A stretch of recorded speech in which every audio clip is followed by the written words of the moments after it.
There are fates worse than death, and I have lived them all. My name was Ulrich Wehner.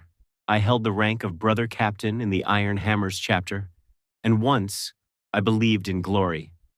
Once I thought that to die in battle was the greatest honor a space marine could know. I was wrong. To live in battle forever is a curse that no prayer can lift and no faith can make bearable. They tell me I have been asleep for 73 years. When I speak of sleep, I mean something you cannot understand. It is not the rest of mortals, where dreams carry you to distant shores or memories warm you like a hearth fire. It is the sleep of the dead who cannot die.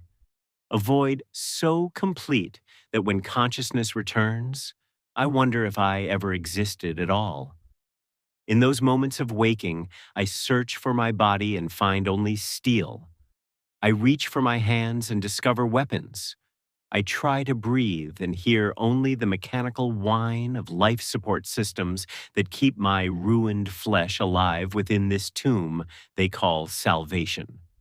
The first time I awoke in this sarcophagus, I thought it was a fever dream. The battle on Morak Prime had gone poorly. I remembered the orcish horde breaking through our defensive line, their crude axes and hammers falling like rain upon ceramite armor. I remembered the weight of the power fist as it crushed the skull of their warlord, and I remembered the sensation of my own spine snapping like a dry branch when the beast's dying blow found the gap between my backpack and gorget. Death should have followed swiftly. Death would have been a mercy. Instead, I found myself looking through optical sensors at the face of Chaplain Marai. His skull-faced helm leaned close to my sarcophagus, and when he spoke, his voice carried the weight of ceremony. "Brother Captain Wehner," he said, "you have been chosen for the highest honor. Your service to the Emperor continues." I tried to speak and heard the grinding, mechanical voice that now serves as my own. "What have you done to me?" "We have saved you," Morai replied. But there was something in his voice that suggested he knew the cruelty of his words. "Your body was broken beyond the arts of our apothecaries, but your spirit burns too bright to be lost. You are reborn in iron and adamantium. You are Dreadnought." The word fell upon me like a headsman's axe. I had seen dreadnoughts in battle, those towering engines of war that strode through enemy ranks like walking fortresses. I had revered them as I revered the dead heroes whose names were carved in our chapter's halls of remembrance. Now I understood why they moved with such terrible purpose, why their voices carried the weight of epochs. They were not machines of war. They were prisons for the living dead. "How long?" I asked. "The surgery was completed 3 days ago. Your systems are functioning within acceptable parameters."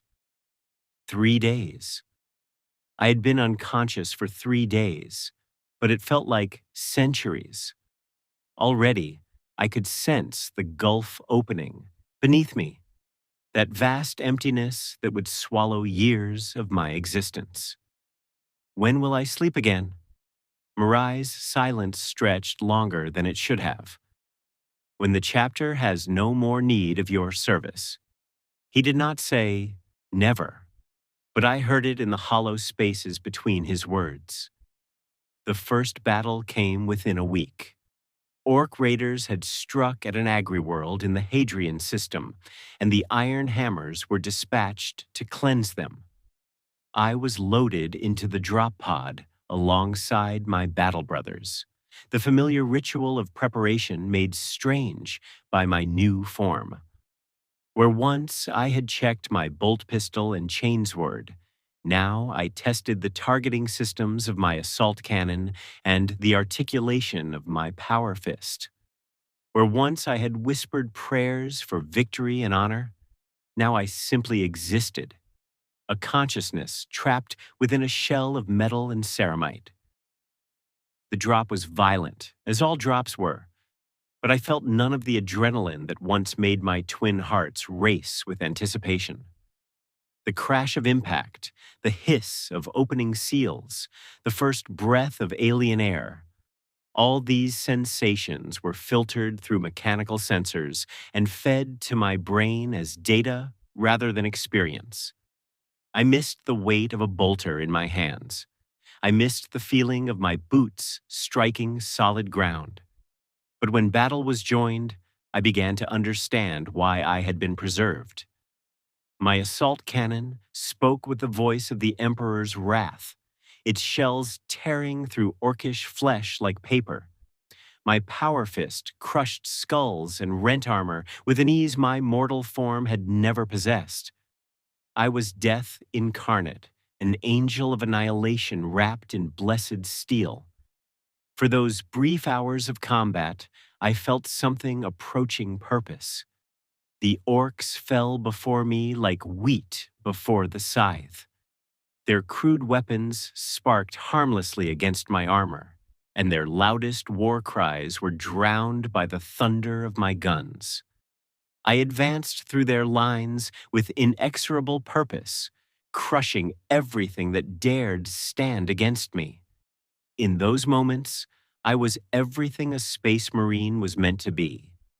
I was the Emperor's vengeance made manifest. But battles end. Victory was achieved, the Xenos threat eliminated, and the world returned to the embrace of the Imperium.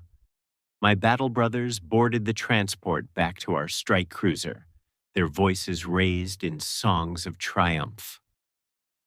I was loaded into a separate compartment, secured against movement, my systems gradually cycling down to standby mode. "Sleep well, Ancient One," said Brother Thaddeus, one of the younger Marines who had fought beside me. He meant it kindly, I think. He could not know that sleep was not rest for me, but a kind of death.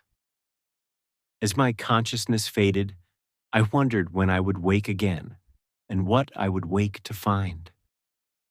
The second awakening came sooner than I expected. Only months had passed, though they felt like years in the remembering.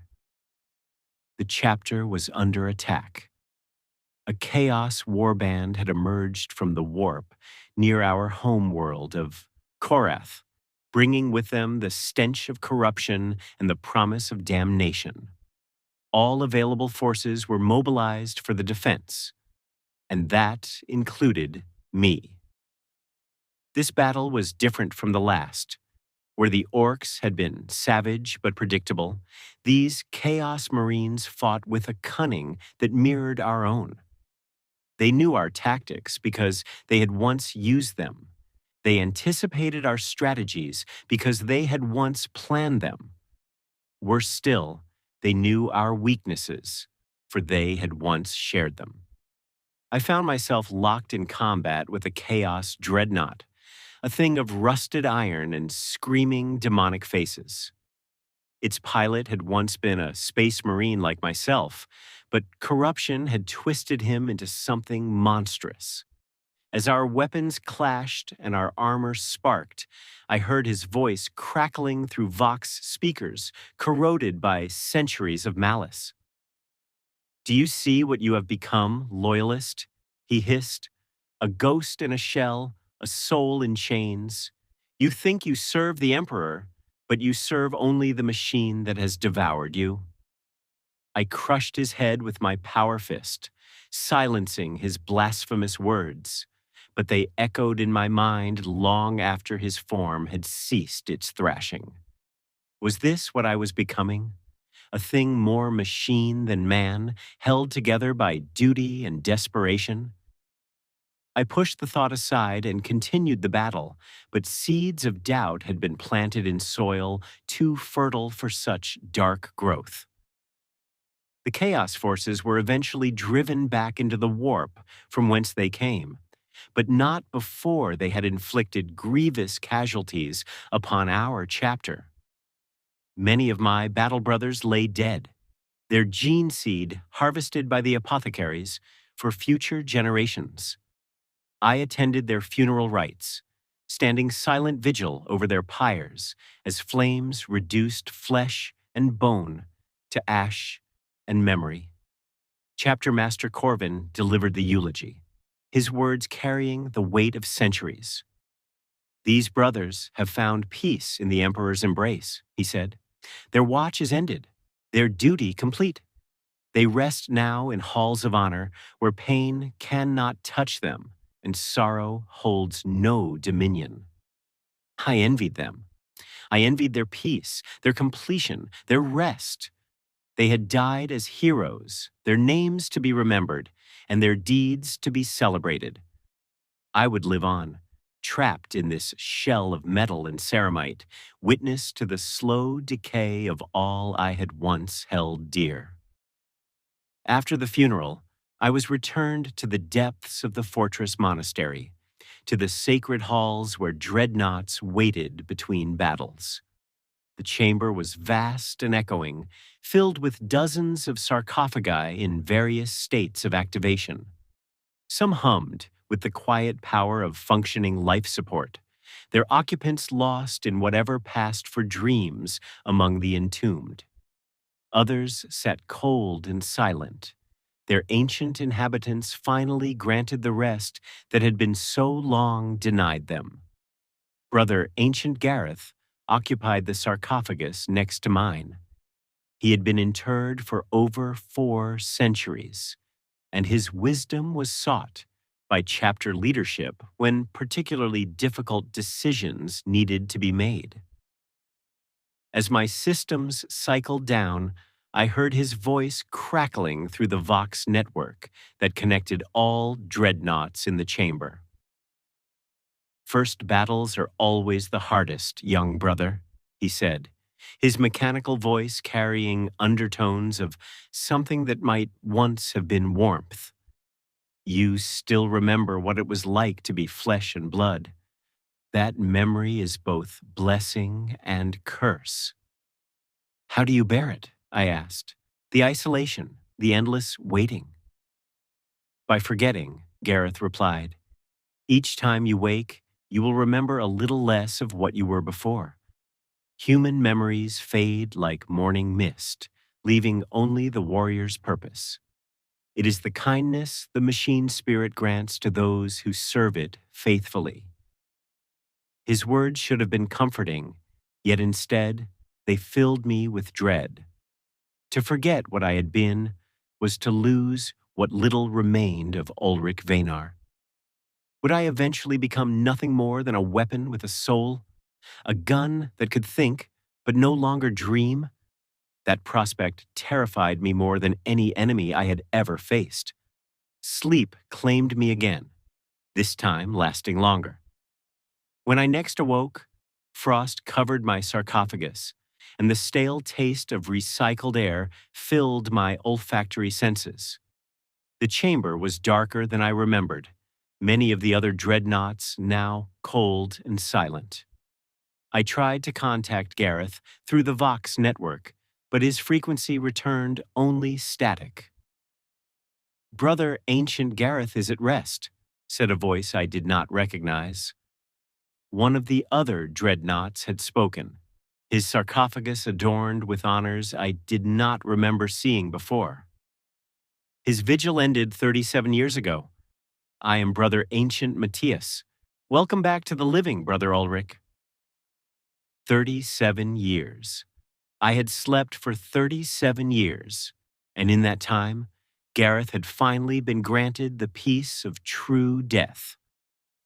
Part of me rejoiced for him, but a larger part felt the cold fingers of fear closing around what remained of my heart. How many more of my brothers had died while I slumbered? How much of the world I had known had changed beyond recognition? "What have I missed?" I asked. "Much and little," Matthias replied.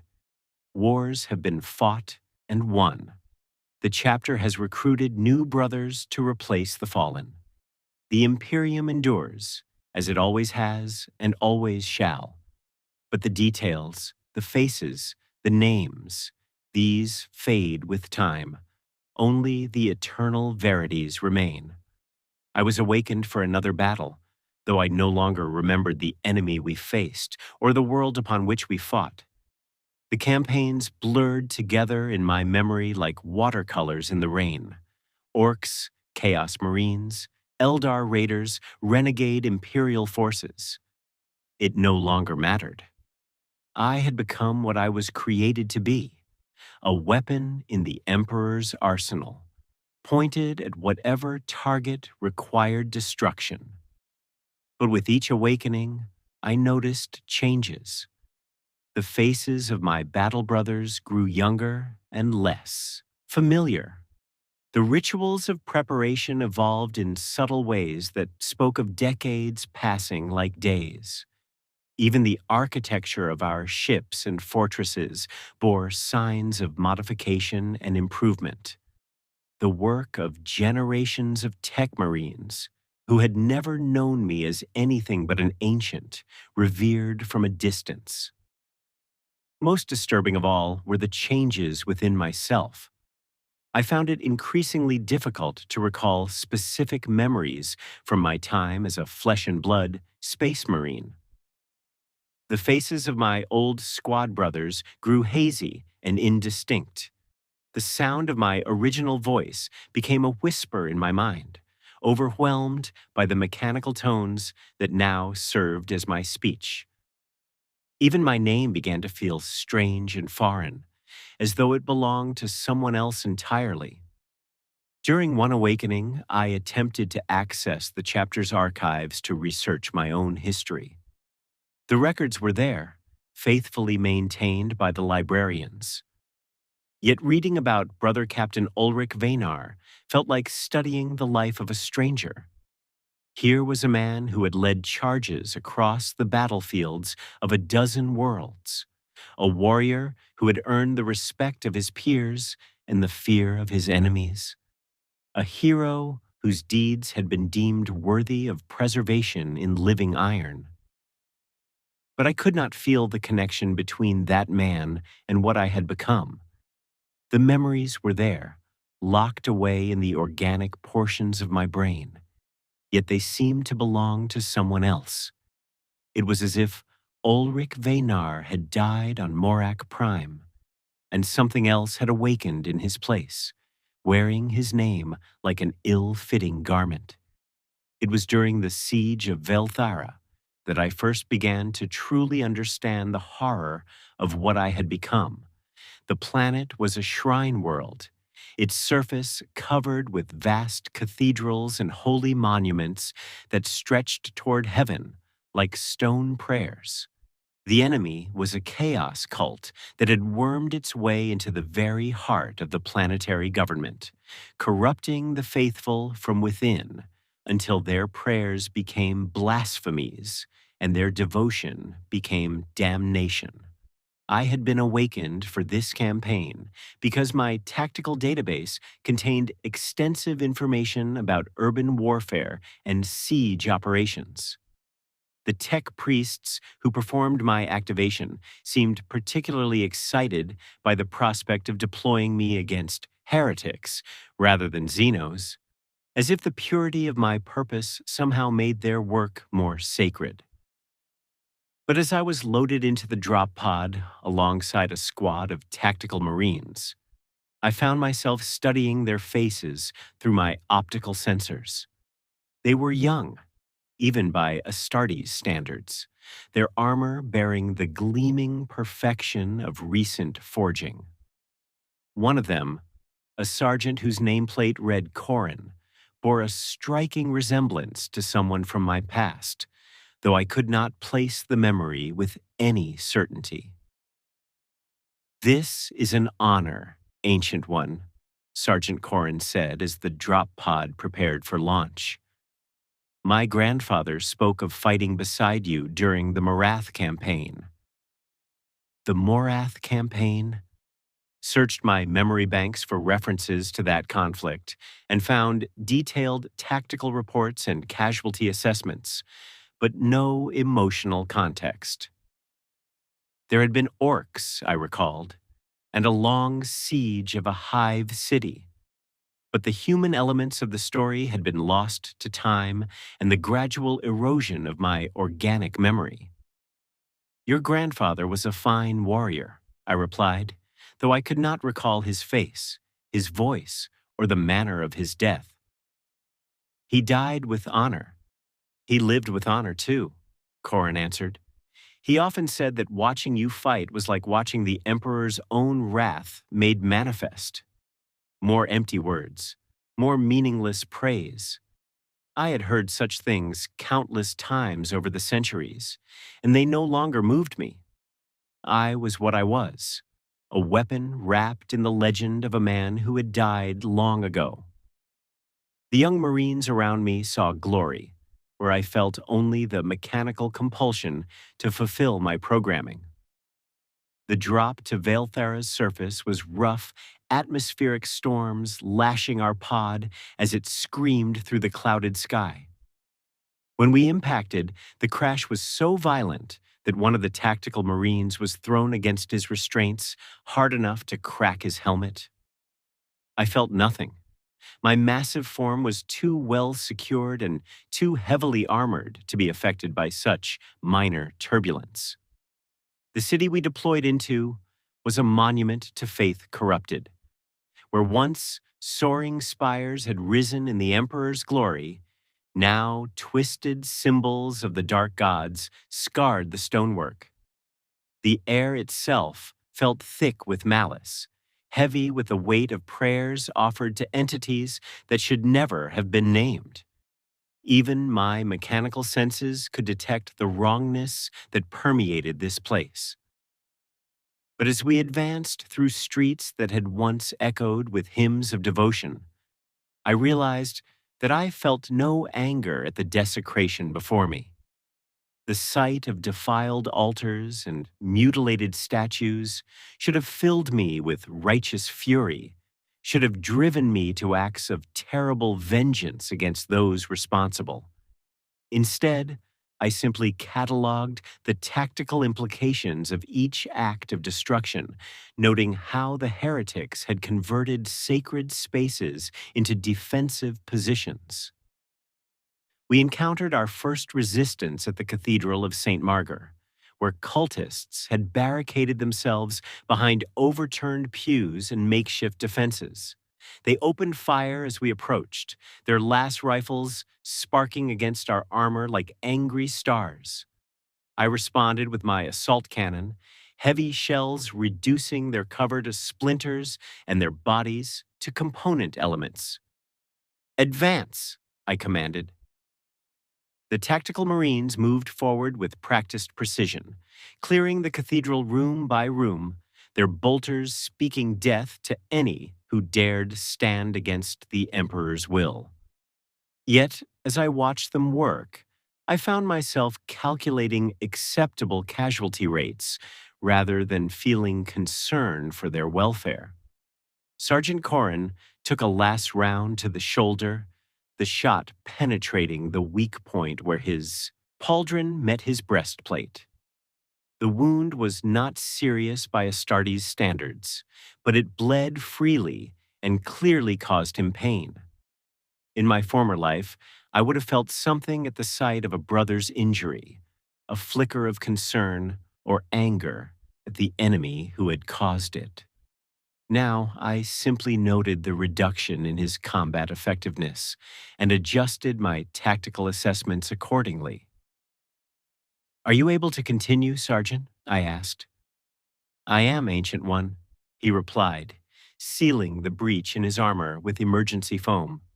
"It would take more than heretic scum to stop a son of Kor."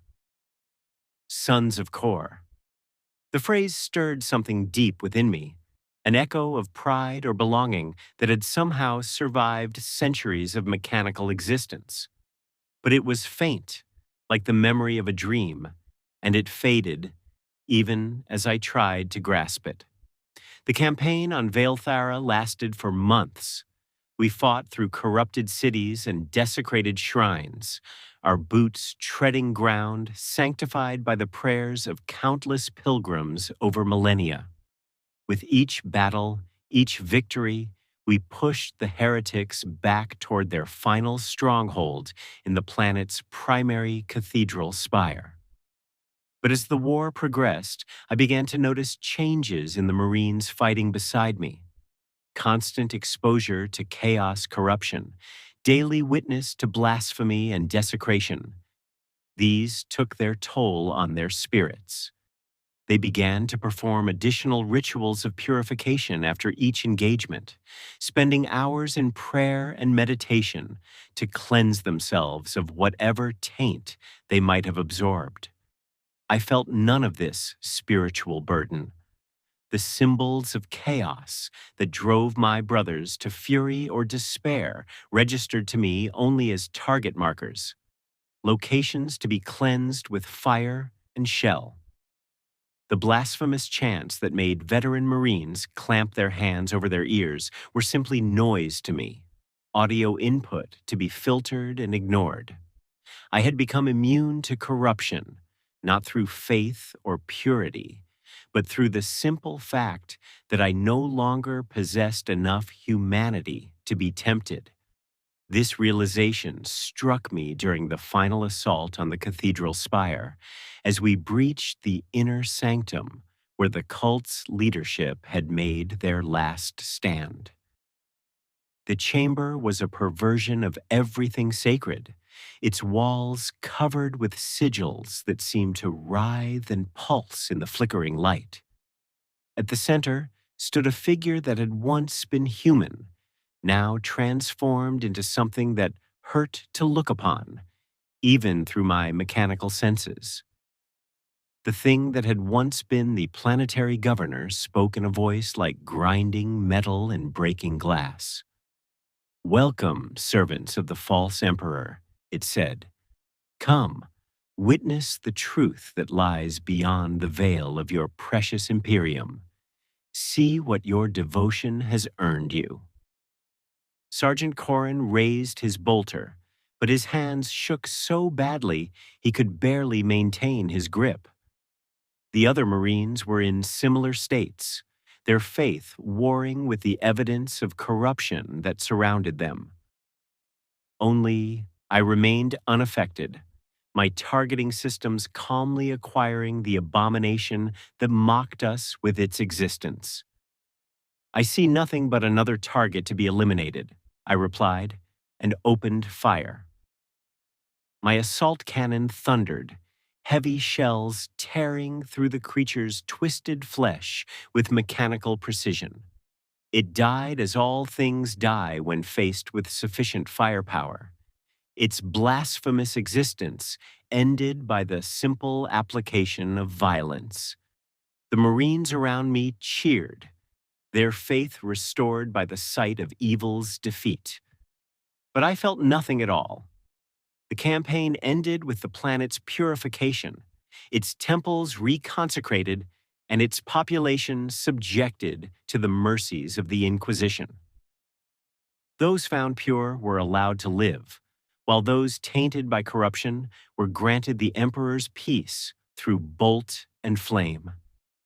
It was just another victory in an endless war, just another world saved from the darkness pressing in on all sides. But as I was loaded into the transport that would carry me back to my tomb, Sergeant Corvin approached my sarcophagus with something approaching reverence. He removed his helmet, revealing a face strikingly similar to someone I had once known, though I could no longer place the memory with any certainty.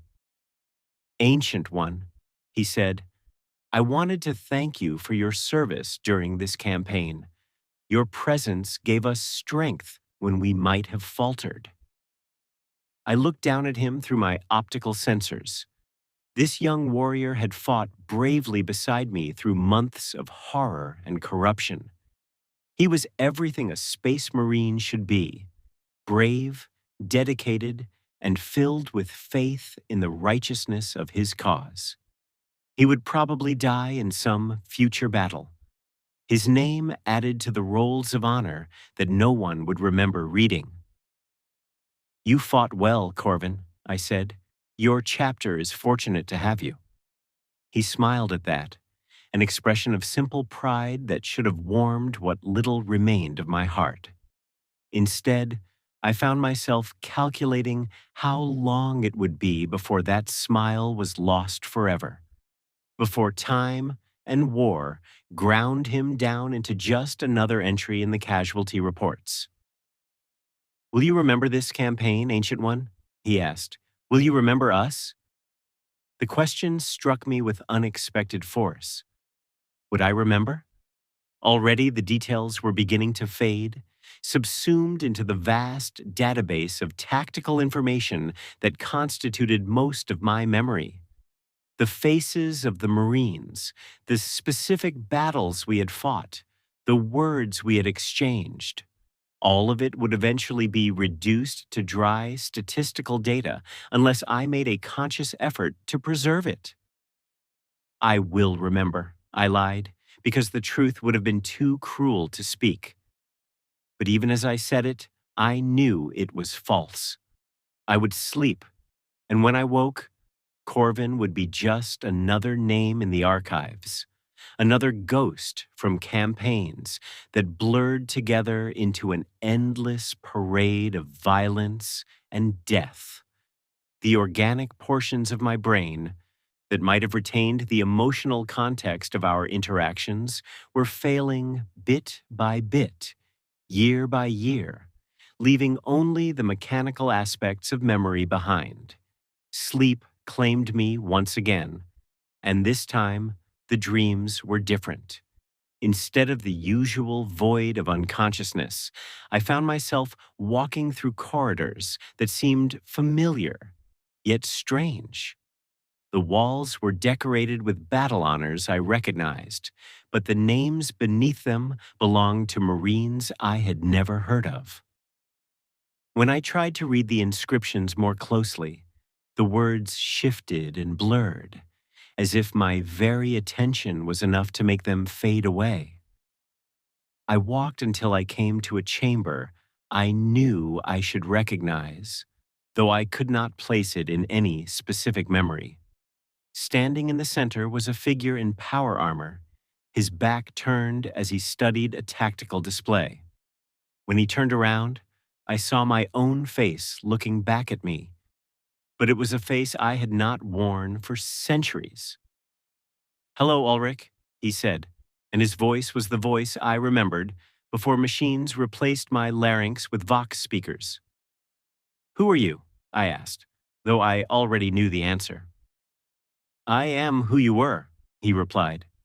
"I am the man who died on Morak Prime, the warrior they claim to have saved. I am everything they cut away when they sealed you in that tomb." I tried to speak, but my voice was the mechanical rasp I had grown used to, harsh and artificial, even in this place of memories and dreams. "Why are you here?" "To remind you," he said, "to show you what they took when they gave you this eternal half-life. Look around you, Ulrich. Look at what you have become." I looked, and for the first time in centuries, I saw myself as others saw me.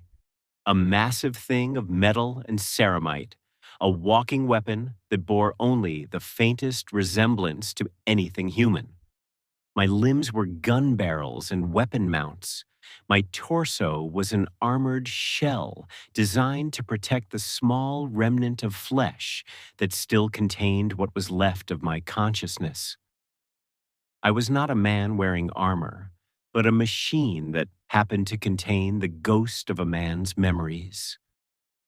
"They told me I was honored," I said. "They told you many things," the figure replied.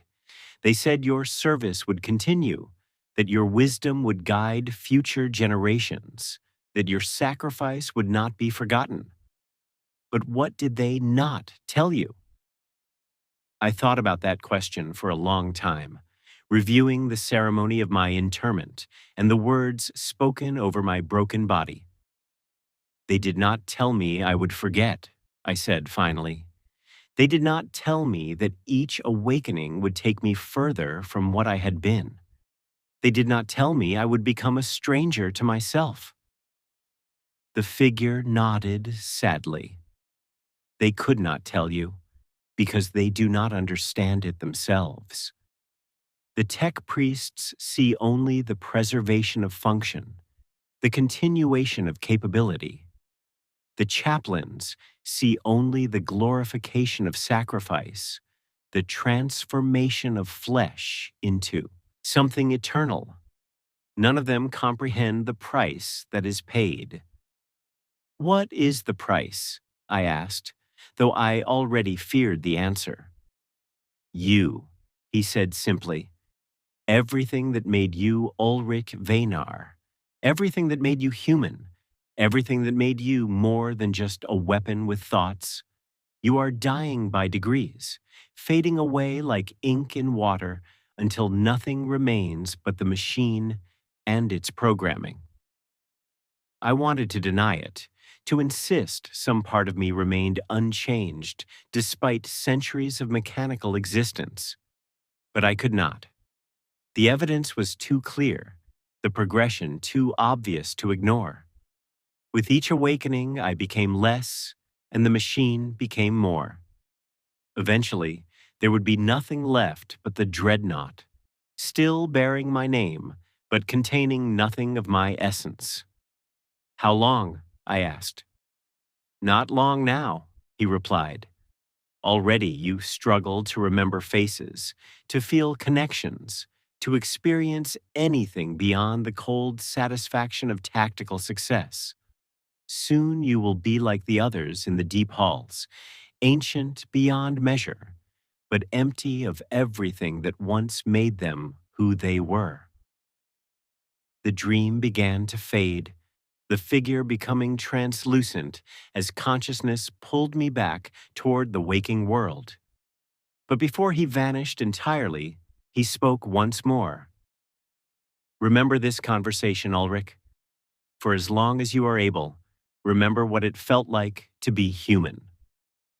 I woke to the familiar sounds of activation, the hum of power cells charging, the whisper of life support systems coming online. Tech priests moved around my sarcophagus with practiced efficiency, checking diagnostics and murmuring prayers to the machine spirits they claimed dwelt within my form. A chaplain stood nearby, his skull-faced helmet gleaming in the chamber's harsh lighting. Ancient One, the chaplain said, the chapter has great need of your wisdom. A space hulk has emerged from the warp in the Hadrian system, its bulk threatening shipping lanes critical to the sector's survival. Boarding actions are required, and your experience in void warfare is deemed essential.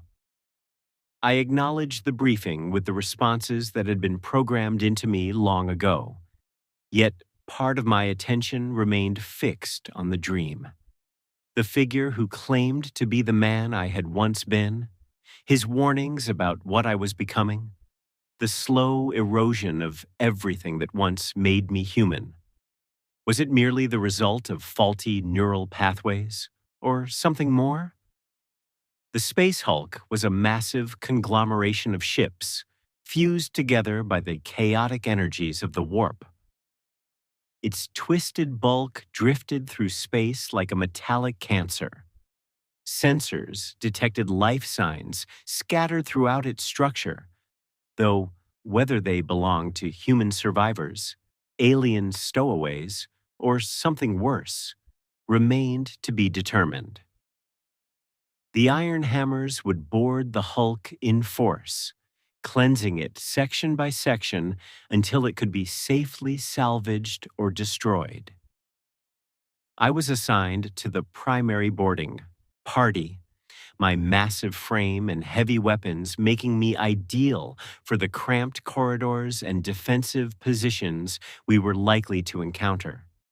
As the boarding torpedo carried us toward the hulk's scarred hull, I found myself studying the faces of the Marines around me with unusual intensity. There was Brother Sergeant Matthias, a veteran of 3 centuries, whose calm demeanor masked a fierce dedication to duty. Beside him sat Brother Lucian, barely out of his scout company, but already showing the promise of a leader. The others were equally worthy, each an exemplar of what it meant to be a space marine, each deserving of remembrance and honor. But I knew I would not remember them. By the time I next awoke, their faces would have faded from my memory like morning mist, reduced to statistical entries in combat reports and casualty assessments. The knowledge filled me with something I had not felt in decades, an emotion so foreign it took me several moments to identify it: grief. I was grieving for memories I had not yet lost, for connections I would never truly form, for the man I had been and could never be again. The boarding torpedo punched through the Hulk's hull with a tremendous crash, its melta cutters slicing through layers of fused metal and corrupted ceramite. We deployed into a corridor that had once been part of an Imperial cruiser, its walls scarred by ancient battles and warped by centuries of exposure to the immaterium.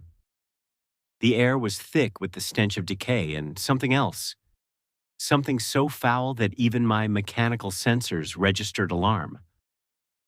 "Contacts ahead," reported Matthias.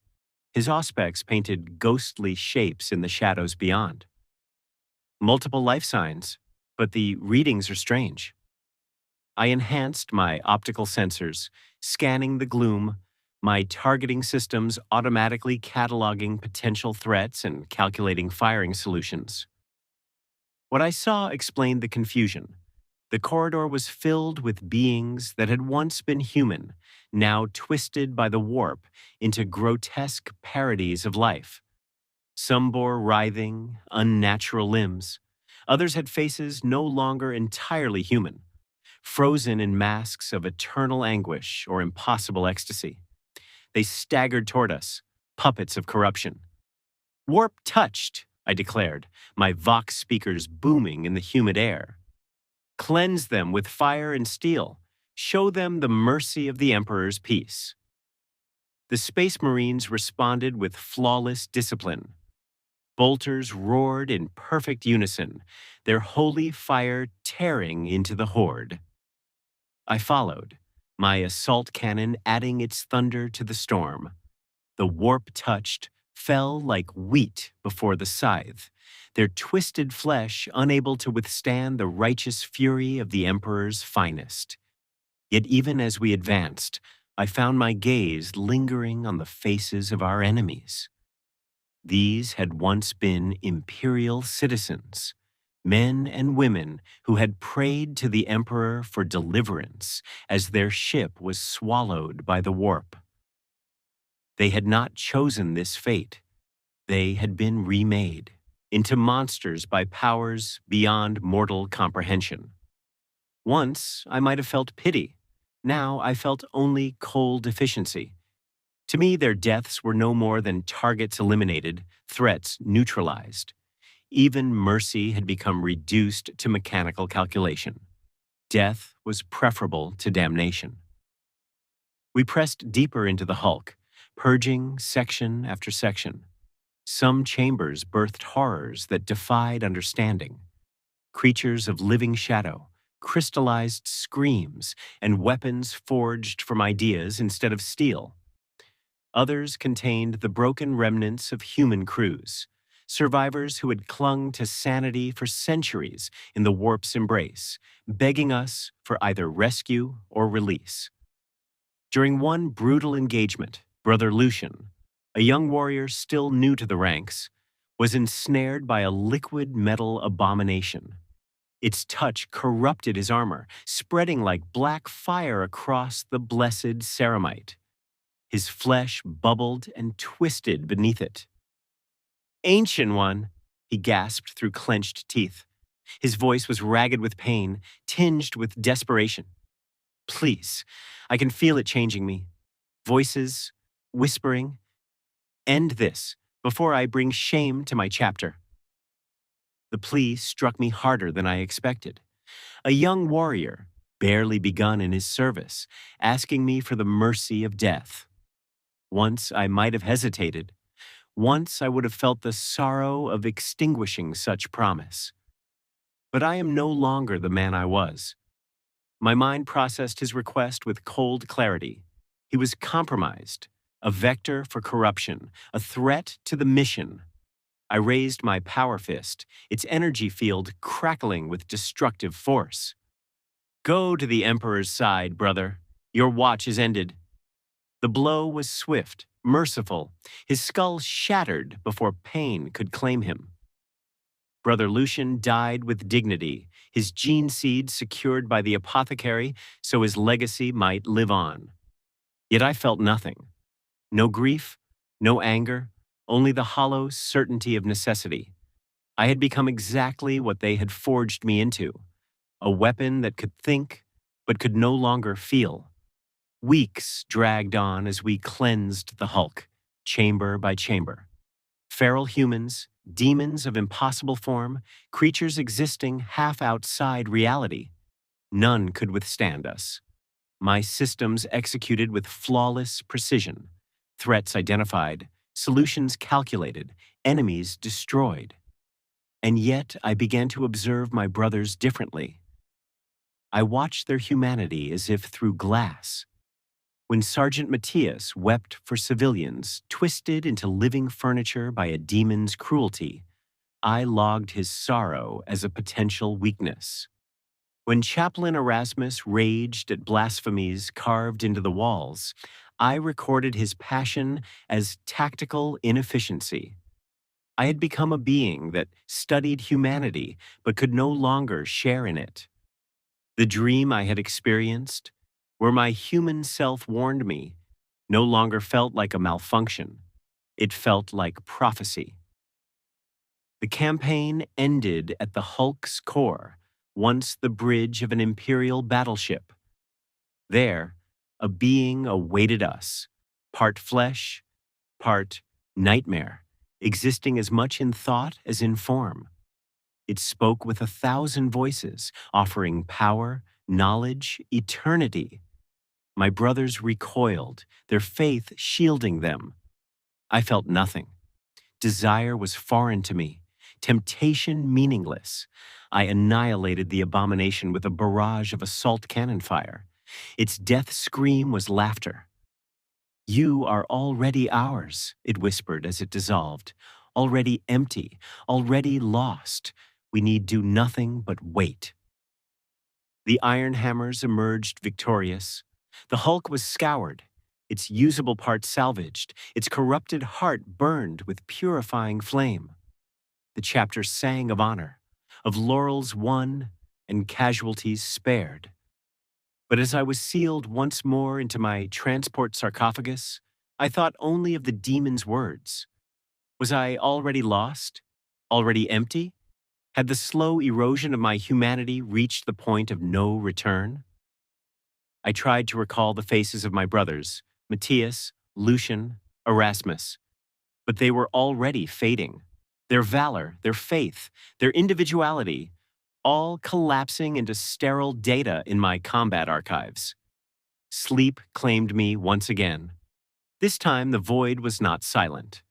I found myself in a vast chamber lined with sarcophagi, each one inscribed with names of ancients long past. Whispers drifted from within their armored shells. Remember us. Remember who we were before they made us this. Remember that we were human once. I read names that history would call legendary. Brother Ancient Thaddeus, who had held the gates of Kor alone against an orc warband. Brother Ancient Casimir, whose genius had saved 3 sectors from invasion. Brother Ancient Mordian, who had walked beside Primarchs themselves. All reduced to whispers in the dark, machines that remembered what it was like to be alive. but could no longer feel it. "This is what awaits you," said a familiar voice. I turned and saw him again, the man I had once been. But now he looked older, fading, as though even he was being consumed. "How long do I have?" I asked. "Not long," he said. "Each awakening takes you further away. Each battle makes you less man, more machine. Soon you will be like them, just another name on a sarcophagus." "Is there no way to stop it?" "There is one way," he said, his voice heavy with sorrow. "Remember what it means to be human. Choose to feel, even if it hurts. Choose to care, even if it breaks you. Choose to remember, even if memories bring pain. The choice is yours, Ulrich. But choose quickly, before there is nothing left to choose with." The dream dissolved into the waking world. I awoke to the blare of alarms, the fortress monastery's corridors echoing with the shriek of klaxons. My activation sequence was rushed. Tech Marines worked with desperate efficiency to bring my systems online, while a chaplain muttered hurried prayers over my weapons and armor. Something was wrong, terribly wrong, and I was needed immediately. "Ancient One," said Chapter Master Corvin, his voice tight with strain as he delivered my briefing. "Our homeworld is under attack. A massive chaos fleet has emerged from the warp, led by the traitor warband known as the Iron Skulls. They intend to claim our chapter's sacred relics and corrupt our gene seed for their foul purposes. The Iron Skulls." I searched my memory banks for references to that warband and found fragments of intelligence reports and tactical assessments. They were fallen space marines, once loyal servants of the Emperor, now corrupted by the very forces they had sworn to fight. Their leader was a being known only as the Ravager, a former chapter master, whose tactical brilliance had been twisted into an instrument of chaos.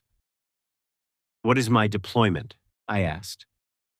"The main courtyard of the fortress monastery," Corvin replied. "Our defense depends on holding the central approach, and your firepower will be essential to breaking their advance. The chapter's survival may rest on your service, Ancient One." As I was moved to my deployment position, I gazed upon the fortress monastery with eyes that seemed newly opened.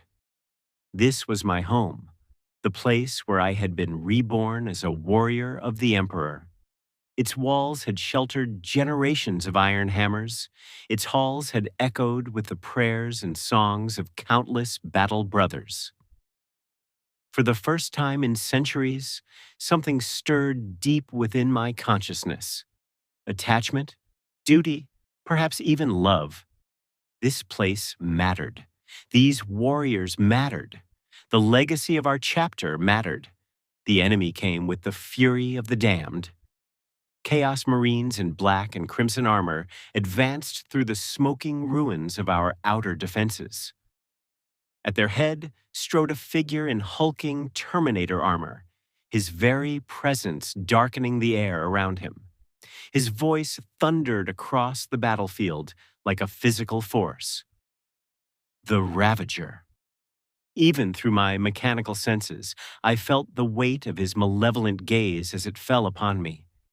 His words rang out, amplified by Vox and warp-spawned power. So, the famous ancient Ulrich finally awakens to defend his corpse-worshipping brothers.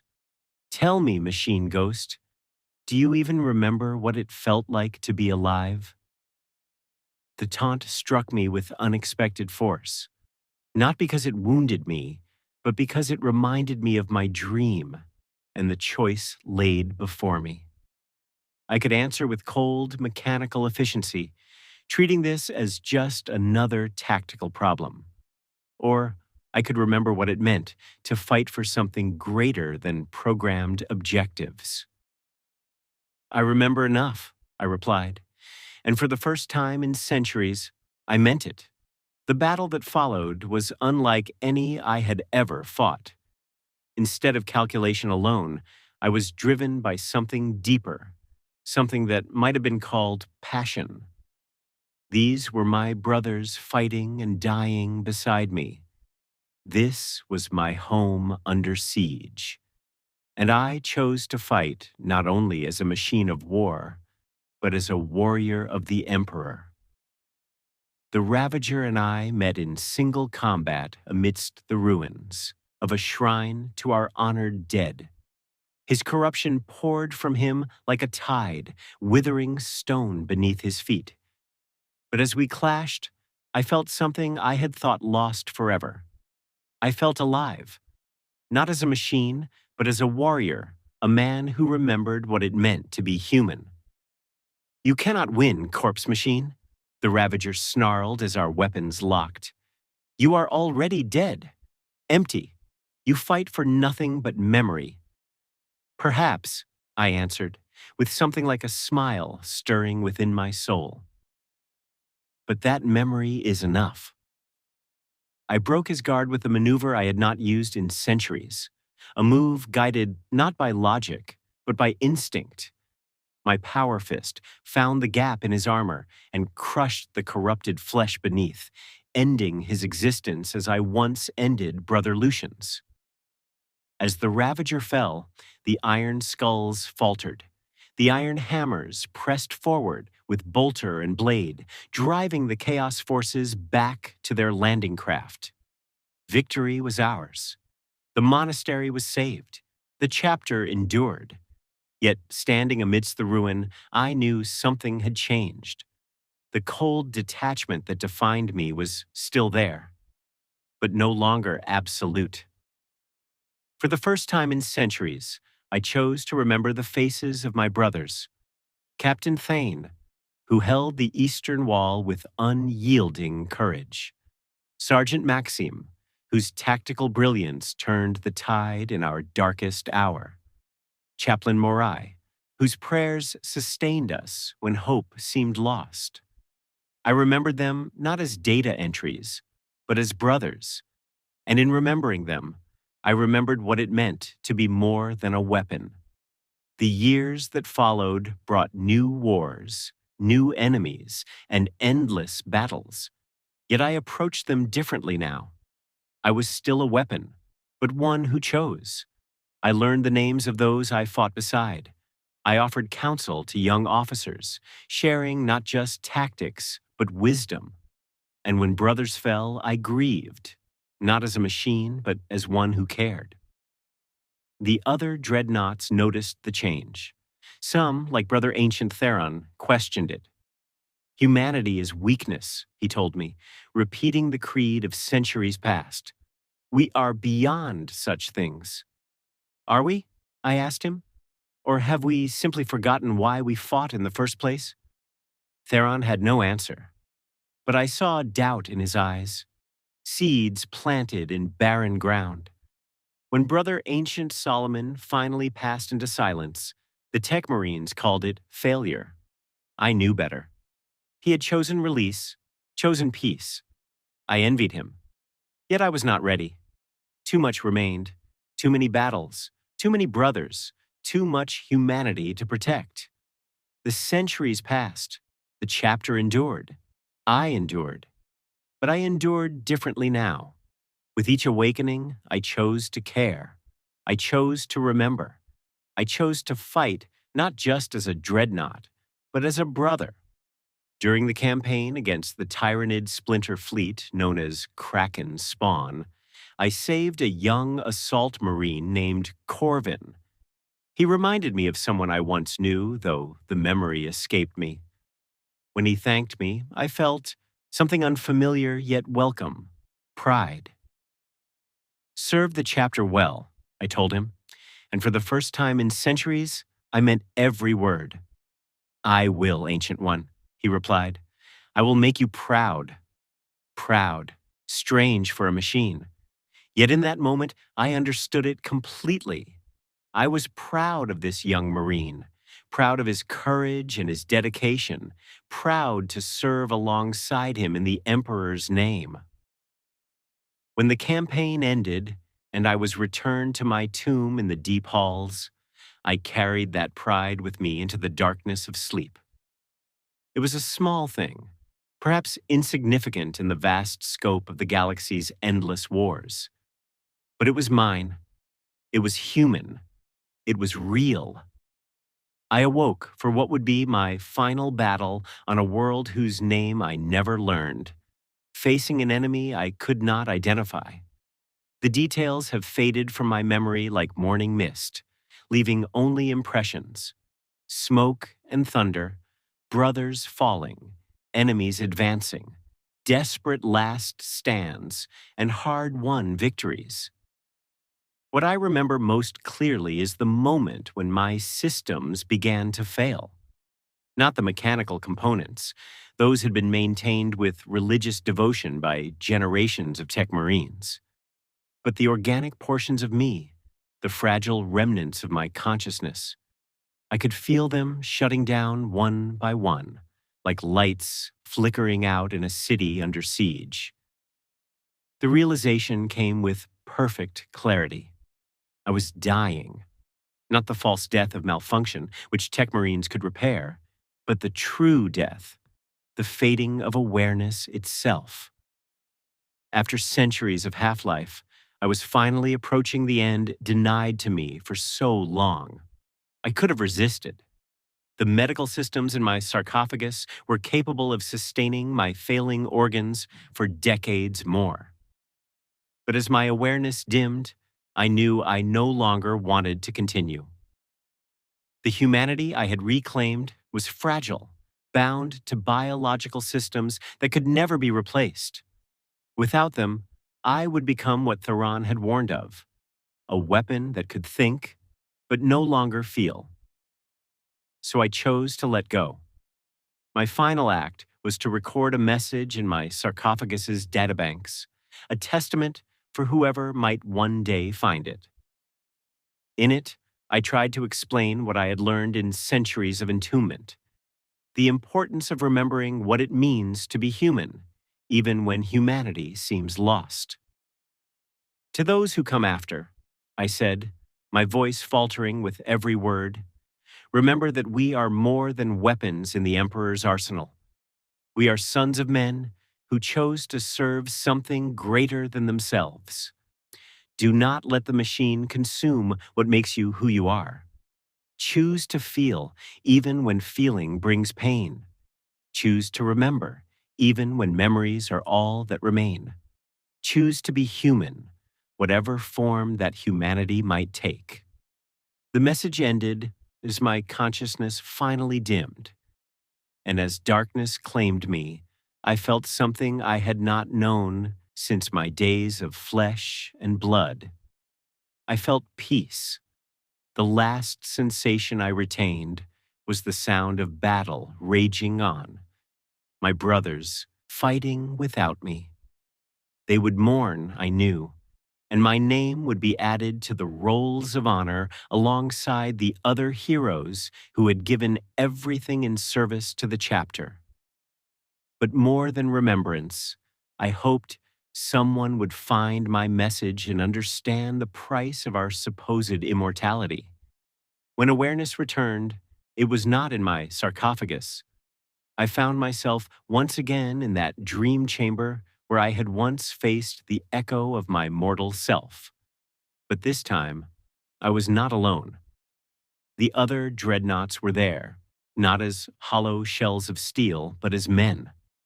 Brother Ancient Gareth stood beside me, no longer hidden behind a chaplain's mask, but revealed as a man who had once laughed and wept with his brothers. "Welcome, Ulrich," he said warmly. "Your watch is ended." Around him, the other ancients nodded in peace. Solomon was there, looking younger than I had ever seen him, his millennia-old burden gone. Even Theron stood nearby, no longer rigid with dogma, but softened with quiet acceptance.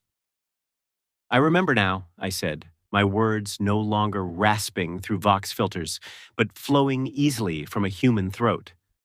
I remember what it felt like to be human.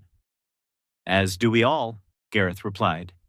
The machine preserved our consciousness, but not our souls. Those we had to save for ourselves, through choice, through will, through stubborn refusal to surrender.